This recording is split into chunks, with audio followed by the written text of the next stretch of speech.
मी जो हा निर्णय घेतलाय, ह्या निर्णयाचं समर्थन माझ्या कामातनं, माझ्या कष्टातनं त्या ठिकाणी लोकांना दाखवून देईन, एवढं मात्र मी तुम्हाला आवर्जून सांगतो. सगळ्यांशी चर्चा आम्ही त्या ठिकाणी केली, सगळ्यांचं मत त्या ठिकाणी जाणून घेतलं आणि ही सगळी मतं जाणून घेतल्याच्या नंतर सगळ्या कार्यकर्त्यांच्या, सगळ्या जीवभाव माणसांच्या ज्या सूचना आहेत त्या पद्धतीनं मला थोडी पार्श्वभूमी सांगायची की नुकत्याच झालेल्या स्थानिक स्वराज्य संस्थेच्या निवडणुकीमध्ये सगळे कार्यकर्ते त्या ठिकाणी लढत असताना सुद्धा जर धाराशिव लोकसभा मतदारसंघाचा आपण विचार केला तर एकाही पंचायत समितीमध्ये, नगरपालिकेमध्ये त्या ठिकाणी आम्हाला यश मिळू शकलं नाही. अनेक सामान्य कार्यकर्ते, अतिशय चांगल्या पद्धतीने काम करणारे कार्यकर्ते सुद्धा ह्या निवडणुकीत अतिशय वाईट पद्धतीने त्या ठिकाणी पराभूत झाले. मी असेन, आमचे सगळे सहकारी असतील, आम्ही 24 तास मधला 24 तास वेळ सामान्य माणसासाठी, सामान्य लोकांसाठी, त्याच्या समस्येसाठी द्यायचं काम आम्ही प्रामाणिकपणे केलंय. आणि ह्याचे साक्षीदार सगळे सर्वसामान्य माणसं आहेत. आपल्या सगळ्याच्या माहितीसाठी आमचा कार्यकर्ता, आम्ही कधी कामात कमी पडलोच नाही. लोकांच्या समस्या सोडवण्यातही आम्ही कधी कमी पडलो नाहीत. पण दुर्दैवानं सत्तेमुळं त्या ठिकाणी आम्हाला ह्या पराभवाला सामोरं जावं लागलं. मला आपल्याला अतिशय प्रामाणिकपणे सांगायचं की सामान्य माणसाच्या कामासाठी खरं तर इथं आम्ही लोकप्रतिनिधी म्हणून बसलेलो आहेत. सामान्य माणसाच्या अक्षरशः ट्रान्सफॉर्मरला सुद्धा त्या ठिकाणी अडचणी येत होत्या.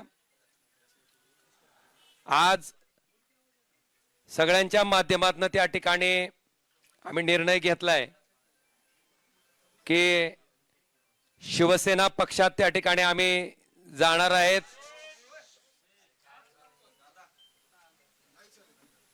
श्री एकनाथ शिंदे साहेबांच्या नेतृत्वाखाली आम्ही त्या ठिकाणी काम करणार आहेत. याच्या पाठीमागची पार्श्वभूमी अशी आहे की आपण बघितलं असेल, ज्या कारणामुळे त्या ठिकाणी मी माझं सार्वजनिक जीवन सुरू केलं की या वाईट वृत्तीची लोक कुठल्याही परिस्थितीत त्या ठिकाणी राजकारणाच्या पटलावर राहिली नाहीत पाहिजेत. ती भूमिका आजपर्यंत मी त्या ठिकाणी चोखपणे निभावत आलो. कायदेशीर बाबीवर सुद्धा आम्ही त्याच पद्धतीनं पूर्ण आमच्या कुटुंबानं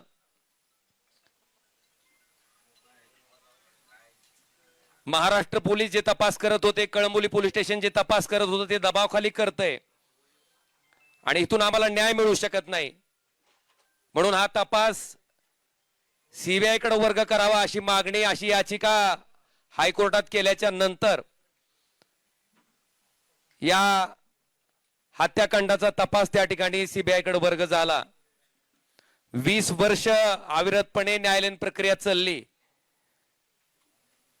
फार मोठ्या अपेक्षा आमच्या कुटुंबाला त्या निकालात होत्या. मेरिटवर निकाल येईल अशी अपेक्षा होती. पण दुर्दैवानं जो काही निकाल आला, ज्याच्यामध्ये सन्मान्य न्यायालय म्हणतंय की राजकीय वैमनस्य होतं, तेही मान्य करतंय. कुठल्याही हत्याकांडामध्ये उद्देश, मोटिव्ह फार महत्वाचा असतो, तेही न्यायालय मान्य करतंय. पण दुर्दैवानं कळंबोली पोलीस स्टेशनच्या तपासाला त्या ठिकाणी बेस करून मला वाटतं ज्या पद्धतीचा निकाल आला तो अतिशय दुर्दैवी होता. आणि अशा पद्धतीनं या निकालाचं दुःख, कारण ज्या दिवशी राजेसाहेब गेले त्या दिवशीचं जे दुःख होतं तशाच पद्धतीचं दुःख आमच्या पूर्ण कुटुंबाला काल सहन करावं लागलं.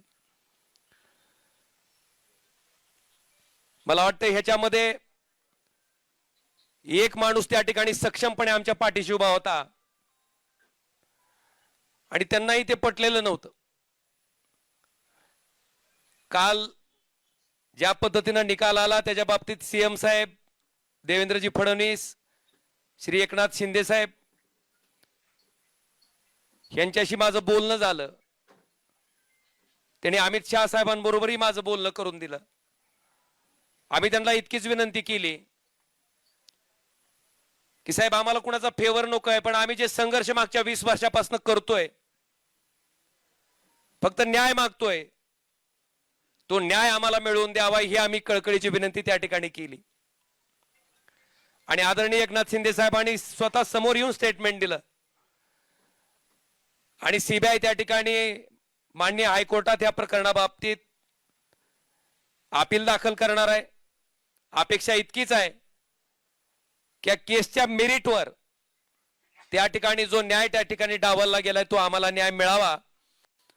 आणि म्हणून या सगळ्या बाबीचा विचार केल्याच्या नंतर आपण जर आमची इथली राजकीय परिस्थिती बघितली असेल, बऱ्याच मंडळींना वाटतंय की आता तुमचा एक पक्ष त्यांचा एक पक्ष. मी अतिशय प्रामाणिकपणे सांगतो की कुठलाही पक्ष असला तर अशा वृत्तीला राजकारणात थांबवण्यासाठी जे काय करावं लागणार आहे त्याच्यासाठी ओमराजे कधीच थांबणार नाही ना मला कोणी रोखू शकते.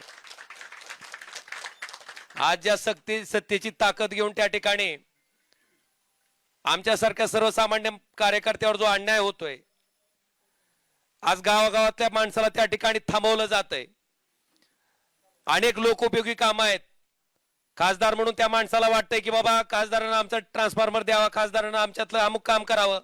आज 7 वर्ष होत आलेत. त्या माणसाच्या अपेक्षा फार मोठ्या आहेत. मला वाटतंय निश्चितपणे ह्या सगळ्या अपेक्षांना न्याय द्यायचं काम मी निश्चितपणे प्रामाणिकपणे इथून पुढच्या कालखंडामध्ये करत राहीन.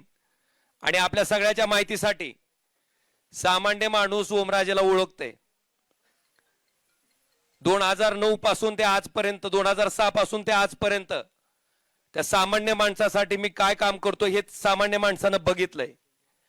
आणि म्हणून कुठल्या पैशाच्या हव्यासापोटी, कुठल्या पदाच्या हव्यासापोटी जाणारा ओमराजे नाही. जी काय सत्ता घ्यायची आहे किंवा जी काय सत्तेचा वापर करायचा आहे, कारण आपण जर माझ्याकडची फळी बघितली तर माझ्याकडे मोठे प्रस्थापित माणसं कोणीच नाही. माझ्याकडे सामान्य माणसं, समाजातली शेवटच्या घटकातली माणसं त्या ठिकाणी आज माझ्याकडे आशा लावून बघतायत. आणि मी आपल्याला शब्द देतो की ह्या सत्तेचा वापर हा त्या सर्वसामान्य माणसाच्या जीवनात आनंद देण्यासाठी मी प्रामाणिकपणे करत राहीन आणि ती ताकदीनं करत राहीन. हे वचन मी आपल्या सगळ्याच्या साक्षीनं आज या ठिकाणी देतोय. आणि आम्हाला खात्री आहे की ज्या पद्धतीनं धावून जाऊन काम करायचा त्यांचा स्वभाव आहे त्या पद्धतीने ते निश्चितपणे धावून येतील आमच्या प्रत्येक. कारण आमचं काय वैयक्तिक कुठलंच काम नाहीये, माझं कुठलंच काय असंही नाही किंवा काहीतरी वेगळा व्यवसाय माझा चालू आहे आणि त्या व्यवसायाला संरक्षण घेण्यासाठी मला जायचं आहे ना. माझ्यावर काही ईडी सीबीआयची बी धाड पडली असंही नाही. बांधवांनो, प्रामाणिकपणे काम करणारा, 24 तास मधला 24 तास वेळ देणारा मी एक सामान्य कार्यकर्ता आहे. आणि निश्चितपणे यांच्या नेतृत्वाखाली आम्ही अतिशय चांगल्या पद्धतीचं काम आपण जर बघितलं असेल तर कृष्णा मराठवाडा सिंचन प्रकल्प जो की कित्येक वर्षापासून त्या ठिकाणी अपूर्ण आहे. आपल्याकडे बॅरेजेसची कामं आहेत जे की आम्ही त्यावेळेस सुरू केलं होतं, त्याचे एस्टिमेट चालू केले होते. मला वाटतंय या सत्तेचा उपयोग कशा पद्धतीने केला जाऊ शकतो हे निश्चितपणे आम्ही धाराशिव लोकसभा मतदारसंघातील जनतेला चांगल्या पद्धतीने त्या ठिकाणी राबवून, नुसत्या घोषणा नाहीत तर त्या राबवून अतिशय चांगल्या पद्धतीनं दाखवून देऊ, हेही वचन मी आजच्या या पत्रकार परिषदेच्या निमित्तानं देतो. आणि निश्चितपणे आदरणीय उद्धवजी, आदरणीय आदित्यजी, बाळासाहेब यांचा सगळ्यांचा मला प्रचंड स्नेह लाभला, त्यांचे आशीर्वाद लाभले, त्यांचं प्रेम लाभलेलं आहे. मला वाटतंय माझ्या मनात, माझ्या तोंडात कधीही कुणाबद्दलही वाईट शब्द कधी आलेला नाही, येणारही नाही. आणि मी मगाशी आमच्या सगळ्या सैनिकांना सुद्धा सगळ्यांना सांगितलं की एकही शब्द भले कुठल्याही प्रकारची कशाही प्रकारची कमेंट पुढे न आली तर मला वाटतंय मातोश्री बद्दल आपल्याकडनं एकही शब्द जायला नको ही मी विनंती सगळ्या आमच्या कार्यकर्त्यांना केलेली आहे. मी त्यांचंही मनापासून आभार व्यक्त करतो आणि निश्चितपणे माझा पुढचा जो राजकीय प्रवास आहे हा राजकीय प्रवास सर्वसामान्य माणसाच्या जीवनात आनंदाचे क्षण आणण्यासाठी त्याला सुखाचे क्षण देण्यासाठी मी कायमस्वरूपी अविरतपणे जसा आधी काम करत आलोय त्याच पद्धतीने अविरतपणे त्यांच्यासाठी काम करत राहीन हेही वचन देतो.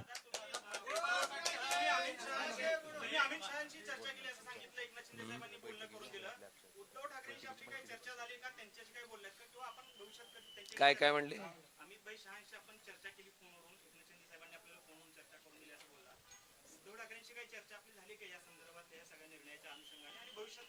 कुठल्या कशाबद्दल म्हणताय?